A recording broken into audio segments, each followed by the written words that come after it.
Vamos agora a top 5 dicas de negociação. Número 1, fechamento silencioso. Sabe quando você entra numa loja, pergunta alguma coisa a respeito de um produto, o vendedor te passa as especificações técnicas, ele tira todas as suas dúvidas, ele te passa o preço e de repente faz aquele minutinho de silêncio te olhando? Então, isso na verdade é uma técnica de vendas poderosa, porque naquele momento ele transfere a pressão para que você fique um pouquinho desconfortável e se defina pela compra. O que isso reflete em negociadores inexperientes é que a pessoa fica tão sem jeito que ela acaba ou diminuindo o seu preço ou de fato já concluindo a venda e comprando mesmo. Então, na hora que você tiver passado a sua negociação, realmente fique em silêncio por um minutinho ou o tempo que for necessário, porque isso daí é uma técnica de pressão onde você passa para o seu consumidor a necessidade de se definir. Um bom vendedor sabe elencar diversas justificativas para a sua venda se concluir, mas mais do que isso, ele tem que saber a hora de parar de falar. Técnica número 2, querer versus precisar. As mulheres vão se identificar. Sabe quando a gente entra naquela loja e vem aquela vendedora logo correndo e te empurrando alguma coisa? E a gente pensa assim com a gente, ai que chato, eu só vim dar uma olhadinha, né? E ela já tá ali em cima querendo te empurrar alguma coisa. Isso não é um problema, desde que a gente passe a sensação de que a gente não está querendo empurrar a negociação ou fechar logo uma venda sem entender o que de fato o cliente precisa. Querer versus precisar. Eu preciso fechar minha meta do mês? Preciso. Eu preciso vender? Preciso. Mas a gente não pode deixar transparecer para o cliente que a gente precisa desesperadamente fazer aquela venda. É onde a gente passa o poder de negociação para o cliente. Então ele se tá com o poder de negociação porque ele entende que a gente precisa muito. E a gente está fazendo outro papel de que a gente não está tentando entender o que o cliente precisa. E sim, a gente está precisando vender a qualquer custo.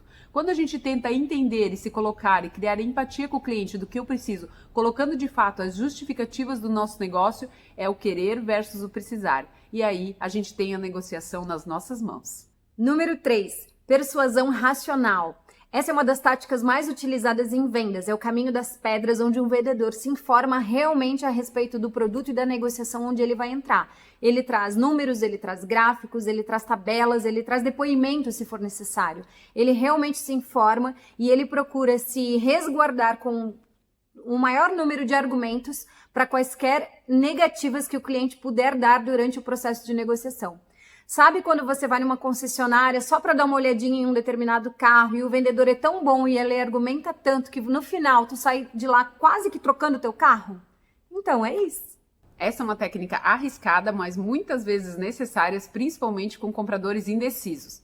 Sabe aquele momento que quem nunca teve dos compradores indecisos, onde eles começam, não sei se eu levo, não sei se eu não levo, não sei se eu levo esse modelo, não sei se eu levo este modelo, não sei se eu faço esse serviço ou esse ou aquele outro serviço. Enfim, é um momento onde você estabelece que você sente que essa negociação ela não pode mais ser prolongada e que você estabelece e coloca em tática a técnica de pressão. Você chega ao limite da negociação porque você já fez todas as concessões, você já chegou no seu melhor preço e você já explicou tudo que podia sobre o seu produto. E não vai ficar saudável para ambas as partes se prolongar nessa negociação. E aí você estabelece o limite e chega colocando essa técnica de pressão, podendo ou não fechar aquela venda, mas de qualquer forma, se você prolongasse, essa venda também não seria fechada. Então você estabelece o limite daquela negociação. Isso é saudável para todo mundo e vale muito a pena colocar em prática. Número 5, barganha. E não entenda erradamente essa expressão não, porque barganhar nada mais é do que uma troca de concessões. É quando você estabelece ali até onde você vai, até onde ele vai, vocês vão fazendo trocas e a negociação se estabelece.